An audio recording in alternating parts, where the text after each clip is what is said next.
Williams seems like the trade deadline kind of a catalyst for them. Yeah, I think you really see what they're all about since the last 4 weeks. I mean, they're 3-1. It's the front. Those guys are getting after it. Those two guys in the middle. I mean, even Clowney, he's playing at a high level right now. So that's going to be the thing that we have to be aware of, and we are setting the game plan up a certain way, just like we always have. But they are really getting after it up front. That's the way, the Uberflus's defenses have been about. So they did a good job trading for those guys, and it's helped. And they're playing complementary football. So you guys are a bit down at tight end right now, just personnel-wise. Just a little bit. How do you sort of, massage the personnel you have to fit what you want to do? Yeah, I mean, it's kind of cool. I mean, next man up, guys are going to get opportunities. I mean, I thought it was great last week. Saint goes down, TK comes in. Man, he did a hell of a job. It was awesome, and it's good to have him. He's a veteran guy, came in, stepped in. Quarterback, he didn't lose a beat, and I thought he did a great job. So it's kind of cool, creating different personnel groupings and trying to get guys in certain spots to get guys open. J-Mo had a great game last week. He stepped up big time. It was great to see that. So, I mean, it's tough not having the tight ends that we've had. But, hey, we got plenty of good personnel. I don't mind mixing up the personnel and getting guys in different spots and giving them a chance. It's fun. John, is Jackson Meek someone that could help you guys at tight end if that's the way you go? Like, is he that advanced yet in his development there that he could contribute on game day? Yeah, I think he at tight end, at wide receiver, I think he can do both, We'll see. We'll see if he has the opportunity to do that. That pass across the middle that, was kind of behind Jameson, maybe it was a drop, maybe it wasn't. Yeah. How do you classify that as a drop? Is that something you should get? Yeah, it hit his hands. It hit his hands. I mean, could have been a better throw? Sure. Could he have caught the ball? Sure. And he's caught those. And Jared's made those throws. It hit his hands. Just, Scotty's always said, I coach wideouts, if it hits your hands, you catch the ball. And that was fourth down play. He's probably going to score. It was man-to-man. So the things on, like, fourth down and third down, it's the same thing that we've been talking about. Man, we do this together. When we do things right, okay, we're damn good. Okay, when we're erring in technique and details and things like that, or it's just one guy, it's tough. It's tough. So that's been the thing. That's the way it's been what's been going on. So, the guys respond. I mean, we did pretty good on third down last week, considering we didn't have a lot of our guys. And it's a tribute to the old line, the quarterback, and those guys coming in, our coaches getting those guys prepared. I mean, those guys had to go in different spots that they're not used to. And I thought it was pretty impressive, So, it was just a couple of miscues that we had. But it's like that. The game comes down to 4 or 5 plays, every game. And we can't afford to do that. So.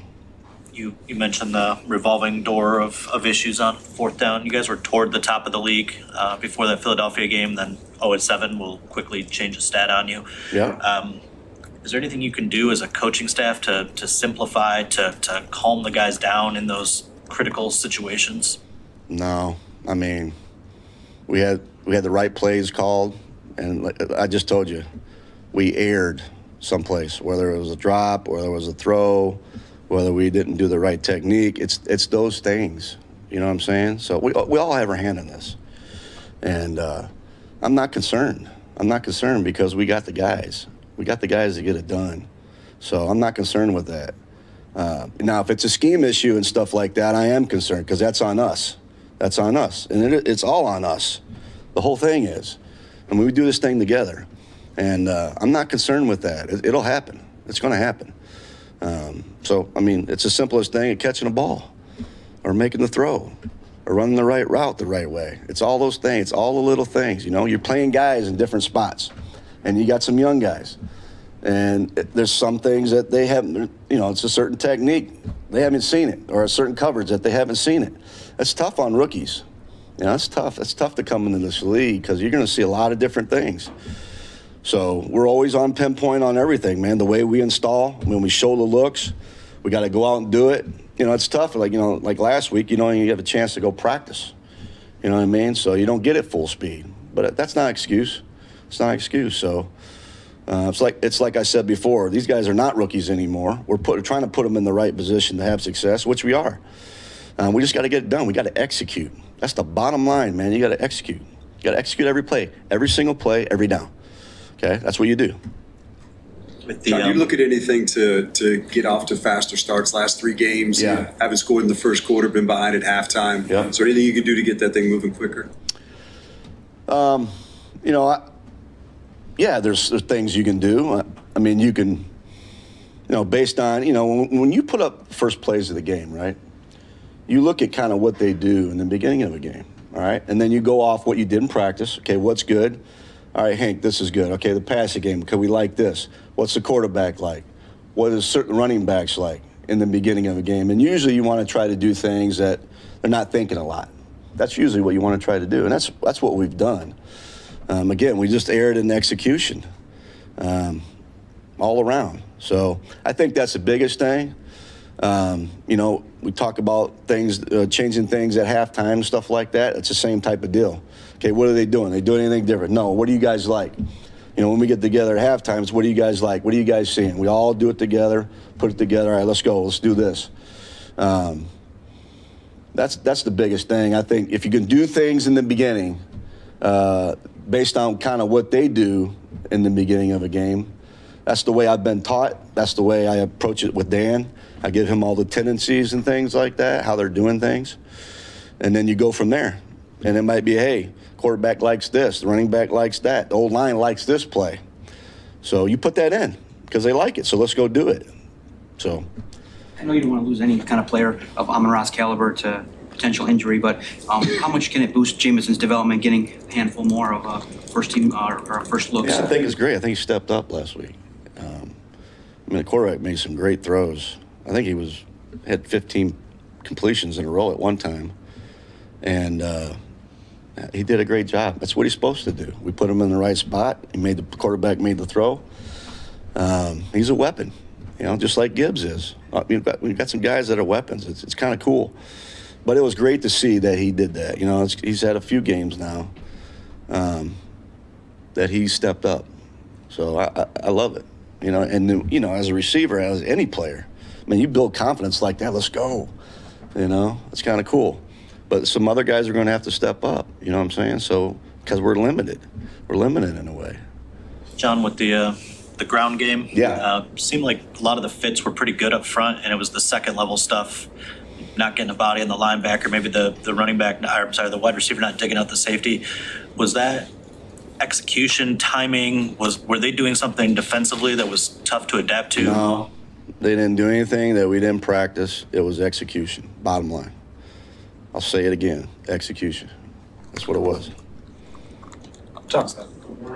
Is there anything, just the way sometimes defenses fire, is there anything like You say fire, you mean? Yeah, fire downhill, on a run play. Is there ever, something that shows up on film that they're reading something in your tendencies, or is that just the style that certain defenses play?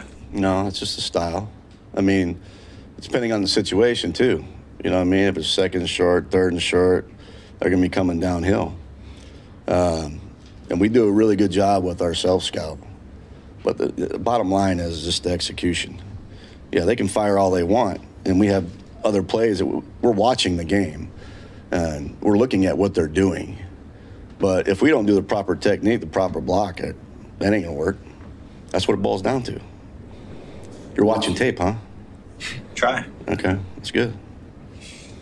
We are too. Just real quick, you mentioned some of the different personnel packages you can use to kind of make up for the tight ends. Dan Skipper is one of the guys who's seen a little bit of an uptake. Yeah. And just how valuable is it to have a guy like a 6'0" lineman who has so much experience doing that and he can just jump right in? Yeah, it's awesome. It's awesome to have him because he has to step up a little bit because of the tight end situation right now. He ran some routes last year. Did you guys see that? I saw it. I saw it on tape. So I'm working with him a little bit. But yeah, I think it's very valuable. You have to do those types of things. You got to have, like I said, different personnel guys. You're down tight ends. All right, you got to go in. or maybe we use two back. You know what I mean? You got to figure it out. That's what we have to do right now. And the good thing is we did those things in training camp, OTAs, just to prepare us for this moment right now. So, I didn't know we weren't going to have two tight ends, but the guys got to step up. Some tips for Skipper as a route runner? Huh? Some tips for Skipper as a route runner? Just go play fast. Big man, react to zone. That's what I always say. Just get this W, man.